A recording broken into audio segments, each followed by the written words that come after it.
নবনীরদ-নিন্দিত কান্তিধারম রসসাগর নাগর भूपवरं।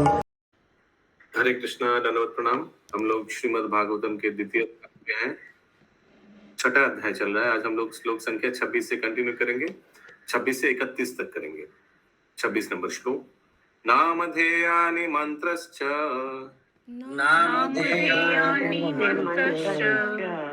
दक्षिणश्च व्रतानि च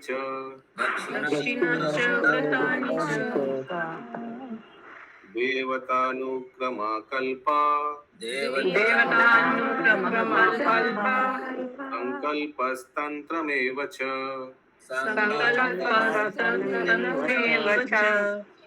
सुषमा जायसवाल माता जी।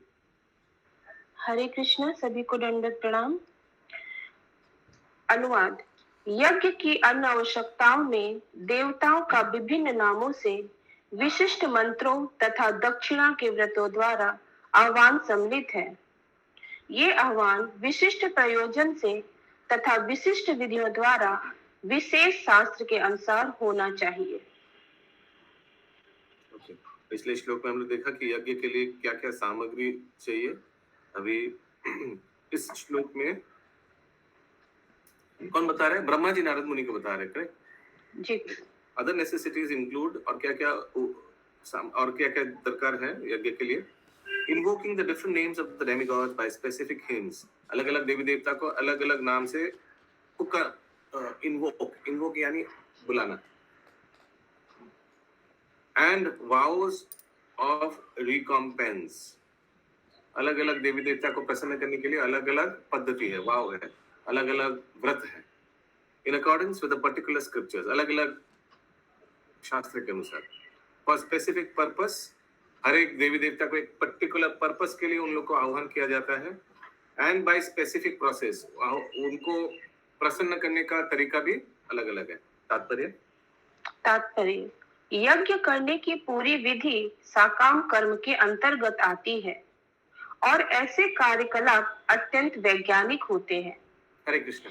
तो ये कर्मकांड का यज्ञ कहा जा रहा है, ओके, उसके बारे में आलोचना हो रहा है। देवी देवता का यज्ञ, कुछ पाने के लिए यज्ञ करना है। यस, आगे। ये मुख्य रूप से विशिष्ट सुर के अवरोह के साथ ध्वनि का उच्चारण करने की प्रक्रिया पर निर्भर है। उच्चारण बहुत, आप लोग देखे पंडित जी कैसे उच्चारण करते हैं। एक पर्टिकुलर ट्यून में, साउथ इंडियन, हम देखा साउथ इंडियन ट्यून में वो, सोचिए फॉर एग्जांपल अगर कोई भागवत गीता का श्लोक ही ले लेते हैं हम लोग। अगर सोचिए यज्ञ पंडित यज्ञ कर रहा है तो कैसे उच्चारण करेगा बताइए। जन्म कर्म च मे दिव्यम। कोई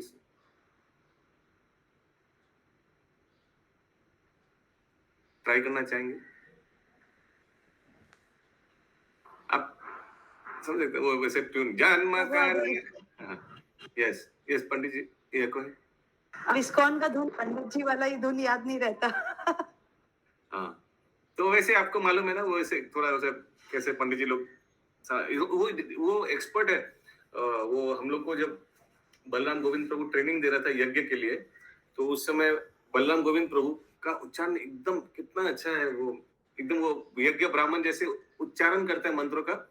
हम लोग को ट्रेनिंग दे रहा है ऐसे होना चाहिए। प्रभु जी ऐसे भी साउथ इंडिया से, तो उनका एकदम बहुत अच्छा से हो रहा था। यस, आगे। इसीलिए इंग्लिश में लिखा क्या मालूम है? They mainly depend on the process of vibrating sound with a particular accent. Accent है ना, एक particular एक accent होता है यज्ञ उच्चारण करने का या यज्ञ मंत्र उच्चारण करने का। आगे। यह एक महान विज्ञान है, किंतु 4000 वर्षों से काम में न लाए जाने तथा योग्य ब्राह्मणों के अभाव के कारण ऐसे यज्ञकार अप्रभावशाली नहीं रह गए हैं। न ही इस पतित काल में इसकी संश्रुति की जाती है। इस युग में प्रदर्शन के रूप में किए जाने वाला ऐसा यज्ञ चालाक पुरोहितों द्वारा मात्र ठगी का कार्य है। अतएव यज्ञों का ऐसा दिखावा किसी भी स्तर पर प्रभावशाली नहीं हो सकता। सकाम कर्म भौतिक विज्ञान द्वारा और कुछ सीमा तक स्थूल भौतिक सहायता द्वारा संपन्न किए जाते हैं। किंतु भौतिकवादी लोग शब्दोच्चारण की विधि में सूक्ष्मतर प्रगति की प्रतीक्षा में है, जिस पर वैदिक मंत्रों की स्थापना हुई है। स्थूल भौतिक विज्ञान मानव जीवन के वास्तविक उद्देश्य को नहीं बदल सकता। हाँ, वे जीवन की हरे समस्या कृष्णा प्रभु, ये जो लाइन गई है, किंतु भौतिकतावादी लोग शब्दोच्चारण की विधि में सूक्ष्मतर प्रगति की प्रतीक्षा में, जिस पर वैदिक मंत्रों की स्थापना हुई है, मतलब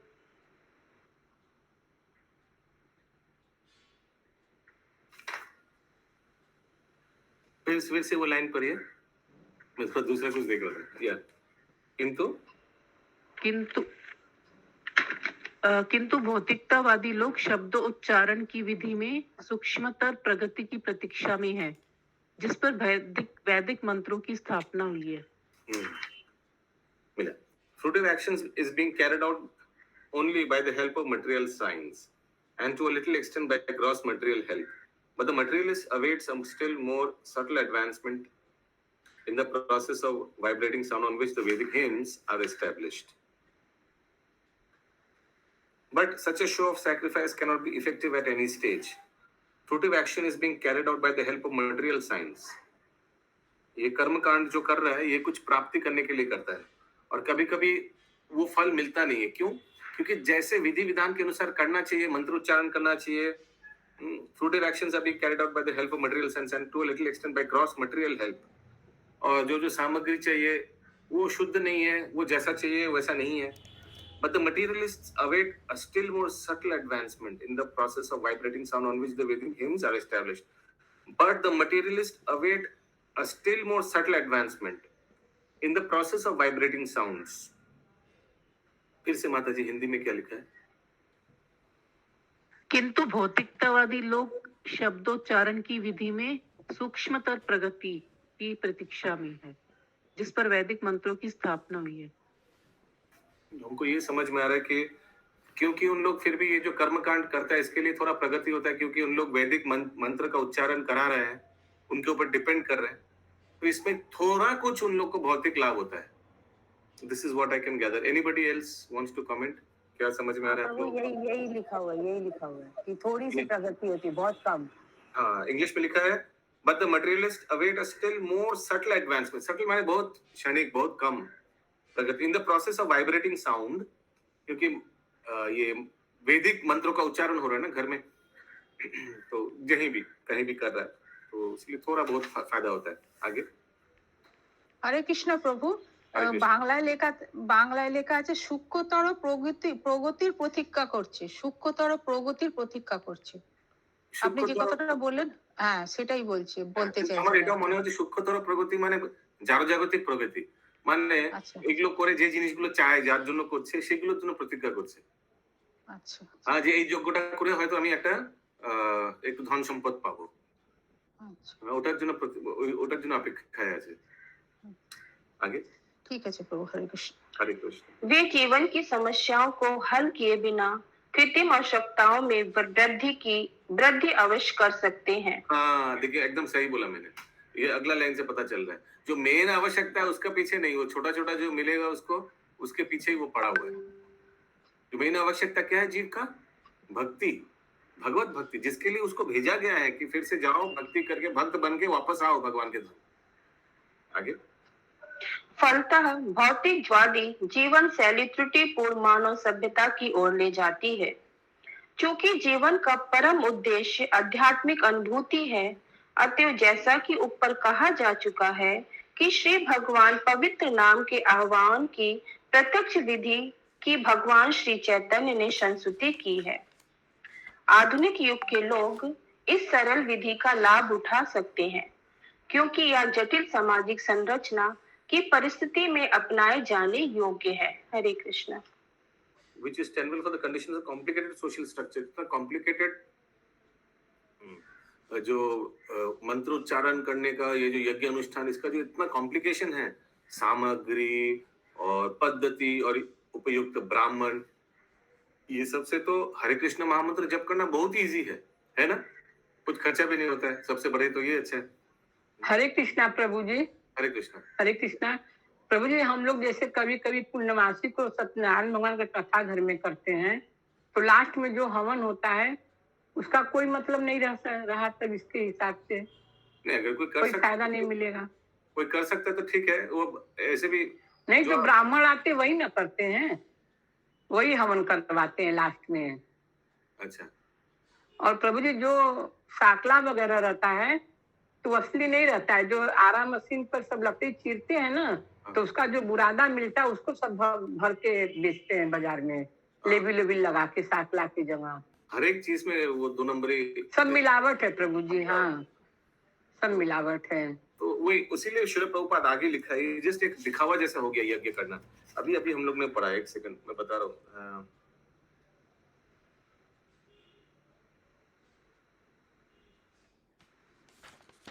शो जो at any stage at any such sacrifice undertaken in this age as a matter of show, as a matter of show, बीच में लिखा हुआ तात्पर्य का पहला भाग में, यानी दिखावा के लिए ही एक्चुअली यज्ञ होता है। देखिए हमने ये यज्ञ किया, घर पे सब आएगा, सब देखेगा, ओ कितना धार्मिक आदमी है, कितना बहुत सात्विक आदमी है, ये सभी थोड़ा समाज में चर्चा होगा। उनके घर में तो हमेशा पूजा पाठ होते ही रहता है ना। ऐसे थोड़ा जो समाज होगा उसमें थोड़ा चर्चा होगा और उसमें थोड़ा व्यक्ति को लगेगा कि हाँ देखो मैं कितना अच्छा आदमी। तो मुझे ऐसे यज्ञ करने से कोई फायदा नहीं होगा, हवन करने से नुकसान तो है, पैसा खर्चा होगा, time money waste, energy waste. इससे सबसे इजी यज्ञ है संकीर्तन यज्ञ। कोई भी इसीलिए ये कुछ भक्त लोग को बुलाकर बहुत अच्छा से कीर्तन करना घर में भगवान को सामने, ये सबसे इजी है और सबसे अच्छा है। कुछ वैष्णव भक्तों को बुला लीजिए, उन लोग को बुलाकर तो अच्छा से हरिनाम कीर्तन कीजिए 1-2 घंटा घर पे। 27 नंबर श्लोक। गतयो मातयश्चैव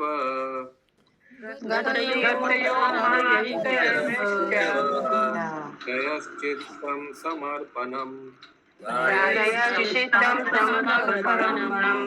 पुरुषावाय वीरेते संभर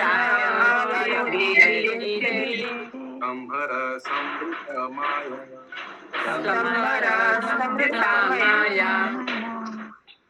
इस प्रकार मुझे श्री भगवान के शारीरिक अंगों से ही यज्ञ करने के लिए आवश्यक सामग्रियों की तथा साज सामान की व्यवस्था करनी पड़ी। देवताओं के नाम के आह्वान से परम लक्ष्य श्री विष्णु की क्रमशः प्राप्ति हुई और इस प्रकार प्रायश्चित तथा पूर्ण आहुति पूरी हुई।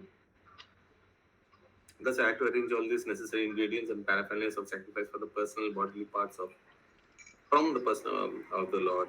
By invoking of the demigod names, the ultimate goal, Vishnu, was gradually attained, and thus compensation and ultimately offering were complete. तात्पर्य इस श्लोक में समस्त सामग्रियों के स्रोत के रूप में श्री भगवान के व्यक्तिगत स्वरूप पर अधिक बल दिया गया है, न कि निर्विशेष ब्रह्म ज्योति पर। परम भगवान नारायण समस्त यज्ञ फलों के लक्ष्य हैं, अतएव वैदिक मंत्र अंतोगत्वा इसी उद्देश्य की प्राप्ति के लिए होते हैं। इस तरह नारायण को प्रसन्न करके तथा वैकुंठ धाम के आध्यात्मिक साम्राज्य में नारायण के प्रत्यक्ष सानिध्य में प्रविष्ट होकर मनुष्य जीवन को सफल बनाया जा सकता है। हरे कृष्ण। तो भगवान के शरीर से अलग अलग सामग्री यज्ञ का ब्रह्मा जी ने इकट्ठा किया है और अलग अलग देवी देवताओं का नाम उच्चारण करके अंतिम में भगवान को प्राप्त किया है। And thus compensation ultimately offering. হরে কৃষ্ণ প্রভু, একটু অনুবাদটা একটু বুঝিয়ে বলবেন? তো ব্রহ্মা জি বলছে এই যে পুরুষোক্তা যে করছে, পুরুষোক্তা, তো ওই জন্য আয়োজন করার জন্য যেসব সামগ্রী দরকার ওগুলো ব্রহ্মা জি বলছেন উনি পঙ্কজ প্রভু ওগুলো ভগবান বিরাট রূপের শরীর থেকেই সব এগুলো পাওয়া গেছে। আচ্ছা। আর তারপর উনি দেবী দেবতার নামগুলো উচ্চারণ করছিলেন মেনলি। এটা কিন্তু মানে উনি যে যজ্ঞ অনুষ্ঠান সম্পাদন করছেন এটা কিন্তু কোনো কর্মকাণ্ড না, এটা কিন্তু আনকি আলটিমেটলি ভগবান বিষ্ণুকে প্রাপ্ত করার জন্যই করছেন। আচ্ছা। 28 हरे कृष्णा प्रभु, इसमें लिखा है कि इस प्रकार प्रायश्चित तथा पूर्णाहुति पूरी हुई, तो प्रायश्चित क्यों किया गया? Narayan, the Supreme Lord, is the goal of sacrificial results, and therefore the Vedic hymns and अनुवाद में या तात्पर्य में लिखा है? सॉरी, अनुवाद का लास्ट लाइन है, इस प्रकार प्रायश्चित तथा पूर्णाहुति पूरी हुई. And thus compensation and ultimate offering were complete. Ultimate offering यानी पूर्ण आहुति complete हुआ, जो सामग्री लेकर यज्ञ में आहुति दिए, वो तो ठीक है. प्रायश्चित लिखा है हिंदी में, बांग्ला की लिखा है अनुवादটা পর্যন্ত লাস্ট দিকে শেষের দিকে করবি মাতাজি. চরম লক্ষ্য বিষ্ণুকে লাভ করা যায় এবং এইভাবে প্রায়শ্চিত্ত এবং চরম আহুতি পূর্ণরূপে সম্পাদিত হয়. হয়তো কোনো প্রায়শ্চিত্তের জন্য হয়তো কোনো কম্পেনসেশন লেখা আছে, কোনো কিছু যোগ্য অনুষ্ঠান করা হচ্ছে বিকজ অফ সাম কম্পেনসেশন, কোন প্রায়শ্চিত্তের জন্য. আর हरे कृष्ण प्रभु जी, यहाँ पे लिखा है देवताओं के नामों के आह्वान से चरम लक्ष्य विष्णु. देवताओं का नाम से फिर विष्णु को कैसे प्राप्त करना? ये कर्मकांड में है, उसीलिए दिया हुआ. अच्छा. ऐसे भी भगवान विष्णु के तो अलग अलग अंग है शरीर का. 28 नंबर श्लोक. इति संवृत्य संहार इति संवृत्त संभार पुरुषावायवेर अहम तमेव पुरुषं यज्ञं तेनैवायाजमीश्वरम्.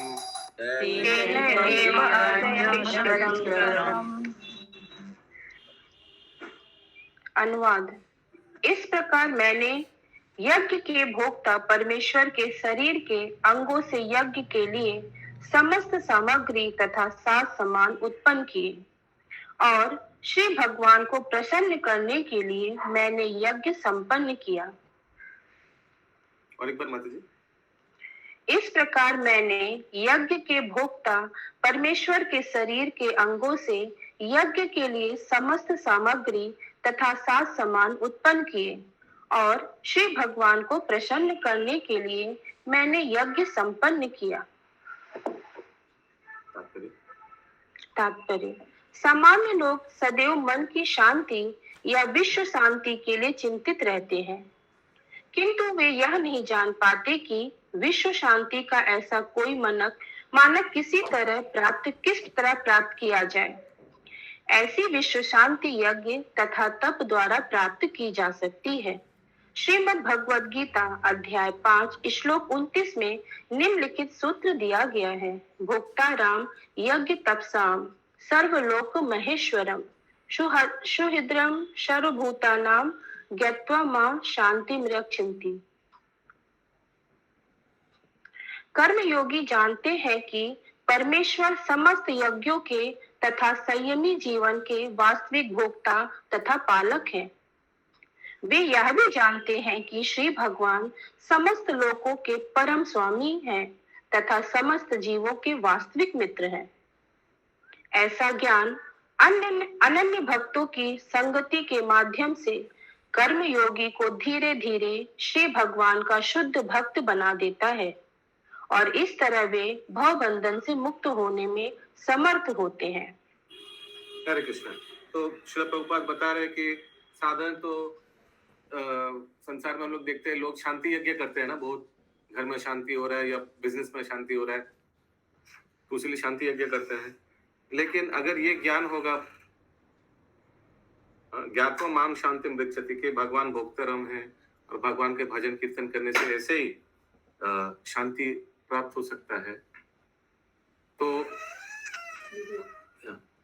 तो फिर कोई कर्मकांड व्यक्ति भी इस ज्ञान के आधार पर वो भक्ति में आ सकता है और उसको शांति लाभ हो सकता है. यज्ञ करने का कोई दरकार ही नहीं है. शिल प्रभुपाद ये बता रहे फर्स्ट पार्ट में. Such knowledge gradually converts the karma yogis into pure devotees of the Lord. Thus, through the association of unalloyed devotees. तो ऐसे हम लोग देखते हैं बहुत व्यक्ति है जो पहले घर में अलग अलग यज्ञ अनुष्ठान करते थे, लेकिन बाद में इस्कॉन भक्तों के संस्पर्श में आने के बाद उन लोग घर में दामोदर प्रोग्राम कराते हैं या भक्त लोग के बुलाकर कीर्तन करते हैं, भक्ति वृक्ष खोल दिया है, और वो सब जो जो करते थे वो सब बंद हो गया। आप लोग में से भी बहुत ऐसे उदाहरण होगा कि आगे बहुत ये सब चलता था प्रभु, हमारे घर में हवन चलता था, ये चलता था, सब बंद हो गया अभी। यस, आगे। इस भौतिक जगत के प्रथम जीव ब्रह्मा ने हमें यज्ञ की विधि बतलाई है। यज्ञ शब्द अन्य पुरुष की तुष्टि के लिए अपने स्वार्थों के समर्पण का द्योतक है। समस्त कार्य, इसका अर्थ क्या है? The word sacrifice suggests dedication of one's own interest for the satisfaction of a second person. क्या बोला अभी आपने? फिर से पढ़िए सेंटेंस। यज्ञ शब्द पुरुष की तुष्टि के लिए अपने स्वार्थों के समर्पण का द्योतक है। अच्छा, यज्ञ यानी कि प्रभु जो हम लोग यज्ञ कराते हैं अपनी संतुष्टि के लिए, अपने स्वार्थ के लिए तो यज्ञ कराते हैं, इसीलिए तो। The word sacrifice, एक्चुअली आप यज्ञ वर्ड बोल रहे हैं ना, यहाँ इंग्लिश में लिखा है सैक्रिफाइस, यानी प्रभु यहाँ यज्ञ लिखा है, हिंदी बांग्ला की लिखा है। বাংলায় লেখা আছে যোগ্য শব্দটির অর্থ হচ্ছে অন্যের সন্তুষ্টি বিধানের জন্য নিজের স্বার্থত্যাগ। ঠিক আছে, আগে বলি তাহলে বুঝতে পারবো।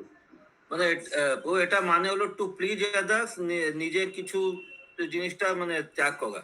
हाँ, that's what actually इंग्लिश में ज्यादा फिट हो रहा है। इंग्लिश में लिखा है the word sacrifice suggests dedication of one's own interest for satisfaction of a second person. Sacrifice यानी यज्ञ और सैक्रिफाइस एक ही बता रहे हैं ना आप ऐसे। यज्ञ इज आल्सो सैक्रिफाइस, इसमें आदमी अपना मतलब संपत्ति का यूज करके यज्ञ करता है ना, तो अपना कुछ चीज देता है। वो यज्ञ का एक माने है कि भगवान का प्रीति विधान, भगवान का प्रीति विधान, interest for satisfaction of a second person, यानी कुछ आहुति देकर खर्चा वर्चा करके आहुति दिया तो भगवान को प्रसन्न करने के लिए। एकदम सही बोला आपने। समस्त कार्यों की यही विधि है। प्रत्येक व्यक्ति दूसरे के लिए अपने हितों की बलि चढ़ाता रहता है, चाहे वह परिवार के रूप में हो या समाज या जाति अथवा देश या संपूर्ण मानव समाज हो। किंतु ऐसे यज्ञों को पूर्णता तभी प्राप्त होती है जब वे परम पुरुष भगवान के निमित्त किए जाते हैं। चूंकि श्री भगवान प्रत्येक वस्तु के स्वामी, समस्त प्राणियों के सखा, यज्ञकर्ता के पालक एवं यज्ञ सामग्री के दाता हैं, अतः समस्त यज्ञों द्वारा केवल उन्हीं को तुष्ट करना चाहिए, अन्य किसी को नहीं। सारा संसार विद्या, सामाजिक उत्थान, आर्थिक विकास तथा मानव दशा को पूर्णता सुधारने की योजनाओं को सुन्मुख बनाने में अपनी शक्ति की आहुति करने में लगा है, किंतु कोई भी व्यक्ति श्री भगवान के निमित्त यज्ञ करने में रुचि नहीं रखता, जिसका उपदेश श्रीमद् भगवद गीता में किया गया है। अतः संसार में शांति नहीं है। यदि सारे लोग सचमुच विश्व शांति चाहते हैं तो उन्हें परम स्वामी तथा सबके सखा के निमित्त यज्ञ संपन्न करना चाहिए। हरे कृष्ण। किसी का कोई प्रश्न है? 29 नंबर श्लोक। तथास्ते भारत राई में, तथास्ते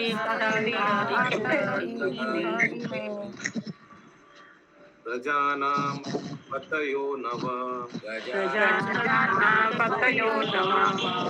अयाजान व्याकुलम पुरुषं सुतमाहिता।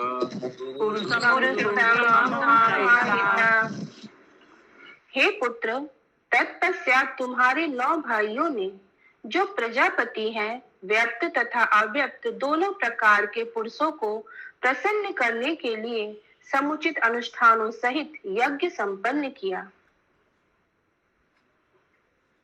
तात्पर्य, व्यक्त पुरुषों में स्वर्ग के राजा इंद्र तथा देवता जैसे उनके पार्षद आते हैं, और अव्यक्त पुरुषों में साक्षात श्री भगवान आते हैं। व्यक्त पुरुष भौतिक कार्यों के भौतिक नियंत्रक हैं, जबकि श्री भगवान का अप्राकृत्य व्यक्तित्व दिव्य है। और भौतिक व्योम की सीमा के परे है। इस कलयुग में व्यक्त देवता भी नहीं दिखते क्योंकि अंतरिक्ष यात्रा पूर्ण रूप से बंद है।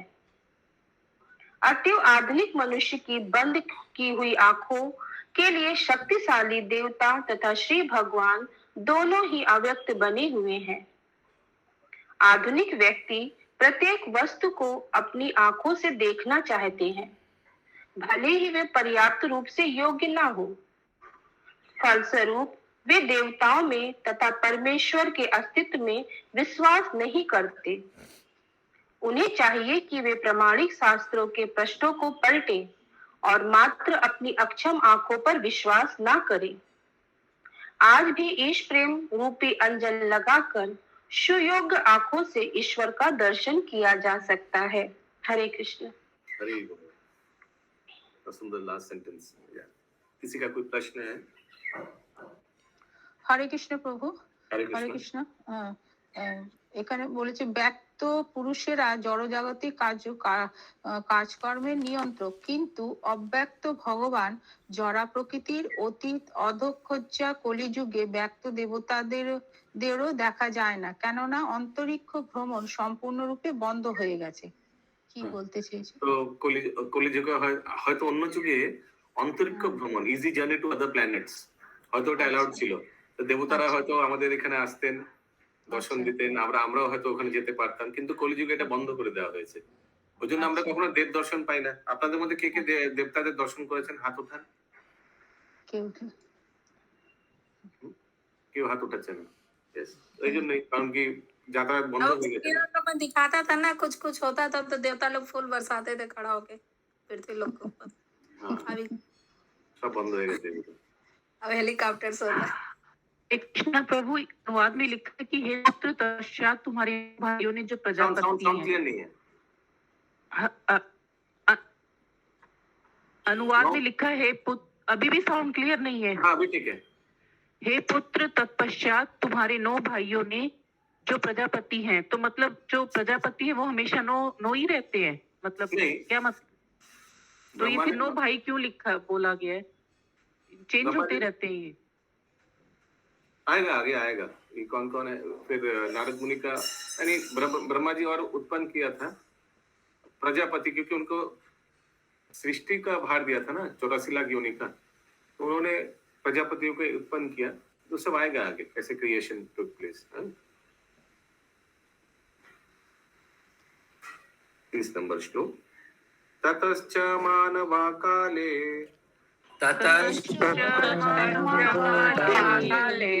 इदे ऋषयो अपरे इतरो विबुधा दैत्या मानुषा क्रतुभिर् विभुम्।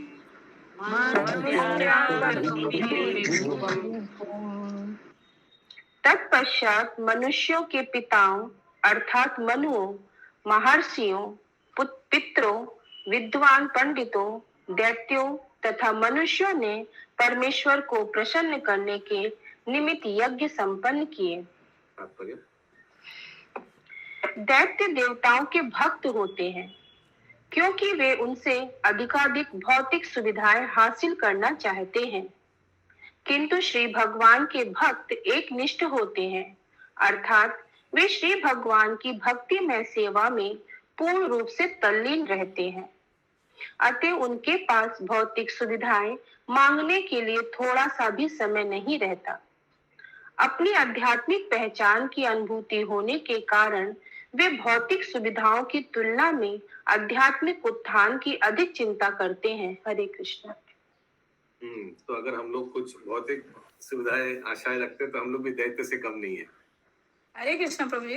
हरे कृष्ण। दैत्य देवताओं के भक्त हैं तो इसे डबल फोर्ड हो रहा है, माने कि जो देवताओं भक्त होता है तो उसको श्री प्रभुपाद जी दैत्य बोल रहे हैं, डायरेक्टली इनडायरेक्टली जो भी। नहीं, इस प्रकार से भक्त इस एंगल से वो मानते रहते हैं। हाँ, जैसे रावण शिव जी का भक्त था, है ना, और मांगते उनसे मांगा ये वो। फिर हिरण्यकशिपु भी ब्रह्मा जी का भक्त था।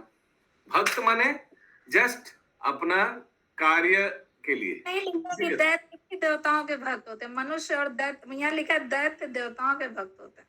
हाँ, क्योंकि दैत्य माने ऐसा नहीं कि जो राक्षस दिखता है, कोई मनुष्य भी हो सकता है दैत्य रूपिन, क्योंकि उसका उद्देश्य क्या है? इंद्र तृप्ति। तो इसीलिए हम लोग देखते हैं रावण, जब उन लोग को ये सब हिरण्यकशिपु, रावण, इन लोग को जब वरदान मिला तो क्या किया? पहले काम क्या किया? स्वर्ग में आक्रमण, वो पद छीनने का आशा। तो इन लोग का उद्देश्य, मोटिव खराब है। लेकिन इसमें प्रभु एक कंडीशन है कि वो देवता का पास जाता है, भगवान का पास नहीं। इंद्र तृप्ति के लिए भी भगवान के पास जाएगा तो दैत्य नहीं होगा। लेकिन भगवान के पास जाएंगे तो बहुत सवाल, बहुत एनालिसिस, बहुत स्क्रूटिनी, आप योग्य है अयोग्य है, बहुत कुछ विचार करेंगे और फिर मिल भी नहीं सकता है। और मिलेगा तो नहीं 100%, क्योंकि भगवान को उद्देश्य मालूम है। देवी देवता को उद्देश्य से कुछ मतलब नहीं है। प्रसन्न हो गया, दे दो। हाँ, जो करने हैं, जो विधि विधान है वो फॉलो कर रहा है, इतना साल तपस्या किया, दे दो। क्या करने वाला है, क्या कर सकता है, कैसा उसका टेंडेंसी है, ये उतना विचार नहीं करेगा। इसीलिए तो कभी कभी देवता लोग भी फंसते हैं ना।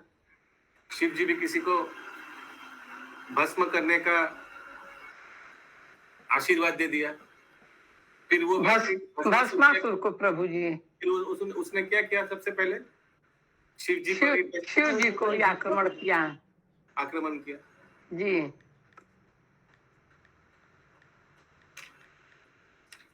31 नंबर श्लोक। नारायणे भगवती नारायणे भगवते स्वम आहितम गृहीता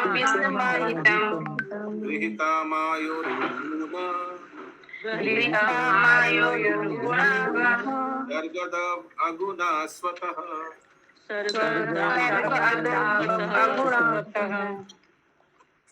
अतः सारे ब्रह्मांडों की भौतिक अभिव्यक्तियां उनकी शक्तिशाली भौतिक शक्तियों में स्थित है, जिन्हें वे स्वतः स्वीकार करते हैं। यद्यपि वे भौतिक गुणों से सदैव निर्लिप्त रहते हैं।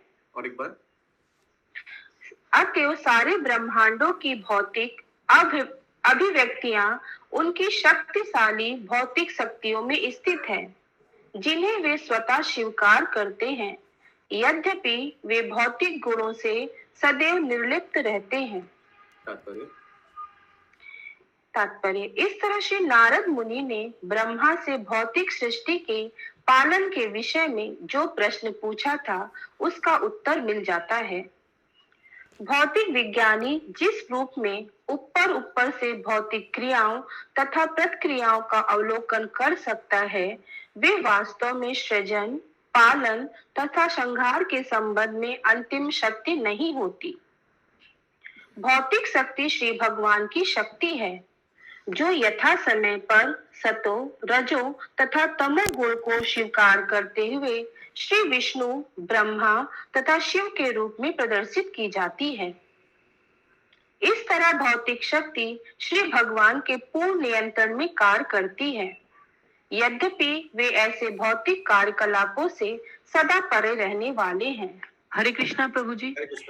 ये जो तात्पर्य में जो सेकंड लाइन गया था, भौतिक विज्ञानी जिस रूप में ऊपर से भौतिक क्रियाओं तथा प्रतिक्रियाओं का अवलोकन कर सकता है, वे वास्तव में सृजन, पालन तथा संहार के संबंध में अंतिम सत्य नहीं होती। मतलब, क्योंकि संहार तमोगुण में होता है, सृष्टि रजोगुण में होता है, पालन सतोगुण में होता है। इन लोग को थोड़ी मालूम है ये सब।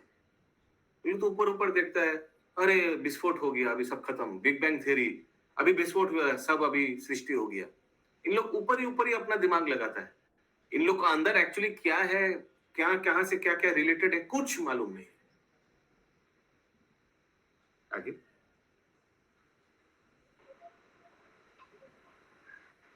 इस तरह भौतिक शक्ति श्री भगवान के पूर्ण नियंत्रण में कार्य करती है। यद्यपि वे ऐसे भौतिक कार्यकलापों से सदा परे रहने वाले हैं। कोई धनी व्यक्ति एक बड़े मकान का निर्माण अपने संसाधनों के रूप में अपनी शक्ति व्यय करके करता है। इसी प्रकार वे अपने संसाधनों से ही एक बड़े मकान को विनिष्ट भी कर देता है। किंतु उसका रखरखाव सदैव उसकी स्वयं की देखरेख में होता है। श्री भगवान धनियों में सबसे धनी हैं, क्योंकि वे क्षयों बड़े ऐश्वर्यों से सदा ओतप्रोत रहते हैं। अतः उन्हें स्वयं कुछ भी करने की आवश्यकता नहीं पड़ती, लेकिन भौतिक संसार की प्रत्येक घटना उनकी इच्छा तथा उनके निर्देश में स्वयं घटती है। अतः संपूर्ण भौतिक अभिव्यक्ति भगवान नारायण में स्थित है। परम सत्य विषयक निर्विषय धारणा ज्ञान के अभाव के कारण ही है, और इस तथ्य को ब्रह्मा ने स्पष्ट बताया है कि क्योंकि वे ब्रह्मांड के कार्यकलापों के सृष्टा हैं। ब्रह्मा वैदिक साहित्य के सर्वोच्च अधिकारी हैं, अतएव इस विषय में उनका कथन सर्वपरि जानकारी के रूप में है। हरे कृष्ण। हरे कृष्णा। देखिए श्रील प्रभुपाद कितना सुंदर लिखा है कि भगवान इतना धनी होते बावजूद सृष्टि और संहार ये सब दूसरे को दे दिया है। सृष्टि दे दिया ब्रह्मा जी को, संहार दे दिया शिव जी को, पालन किसी को नहीं दिया। जैसे कितना सुंदर उदाहरण श्रील प्रभुपाद देते हैं। एक धनी व्यक्ति जब कुछ बिल्डिंग मकान बंगलो बनाएंगे तो एक कॉन्ट्रैक्टर को दे देंगे, और सोचिए जब उसको बेचना है या तोड़ना है तो वो भी एक कॉन्ट्रैक्टर या एक ब्रोकर को दे देंगे, है ना। लेकिन जितना साल उस बंगलो में रहेगा उसका देखभाल, उसका सुंदरता, उसका प्रोटेक्शन, उसका ख्याल रखना, ये सब वो धनी व्यक्ति खुद करता है। वैसे ही पालन विष्णु ने, भगवान कृष्ण ने किसी को नहीं दिया, वो अपने खुद अपने हाथ में रखा विष्णु, है ना। विष्णु तो कृष्ण ही है, लेकिन सृष्टि और संहार दूसरे के हाथ में दे दिया। ये लो बनाओ, ये लो तोड़ो। किसी का कोई प्रश्न है?